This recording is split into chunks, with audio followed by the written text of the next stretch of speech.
तर जय श्रीराम पोट्टो. आज होता तुमचा भाऊ घरी आणि आजचा आहे तुमच्या भावाचा रात्रीचा ब्लॉग. कारण तुमच्या भावाला आज दिवसभर होते कामं. मग काय कामं निपटले आणि मग संध्याकाळी काही गमून नाही राहिलं तर मग रात्री आलो बाहेर. मग बाहेर आलो, मग गेलो मंदिरात. मग मंदिरात गेलो, तिथे गेल्यावर दर्शन घेऊन घेतलं.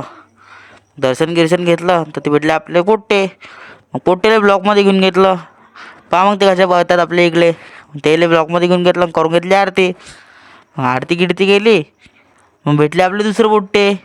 मग त्याला घेऊन निघालो जेवण करायला गेलो तर ते होता गजानन महाराजचा भंडारा. मग काय पोचलो तिथं. तिथे गेलो तर ते गर्दी बागेत टाकणं. एवढी गर्दी होती की नंबर लागते की नाही हे बी माहीत नव्हतं. मग का कसं तरी गेलो, लागला बघ तुमच्या भावाचा नंबर. मग गेलो बसलो आणि करून घेतलं जेवण. मग जेवण करून घेतलं, तिथं भेटले आपले पोट्टे. त्याला ब्लॉकमध्ये घेऊन घेतलं. समोर गेलो 10 म्हणे बुंदी वाळू लाग. मग काय वाळू लागली बघ बुंदी. मग समोर आलो तिथं मग आपण व्हिडिओ काढून घेतले. गर्दीच तेवढी ताकद नव्हती हो. व्हिडिओ काढून घेतले, मग निघालो घरी जायले. मग घरी जायला निघालो, मग आपले पोट्टे आपल्या समोरच होते. मग काय पोचलो गल्लीत. मग गल्लीत पोचलो पोट्टो. मग गेलो घरी. घरी आलो. मग काय भेटू आता पुढच्या ब्लॉगमध्ये. तोपर्यंत घ्या तुमच्या भावाला फॉलो करून. चला मग, जय श्रीराम.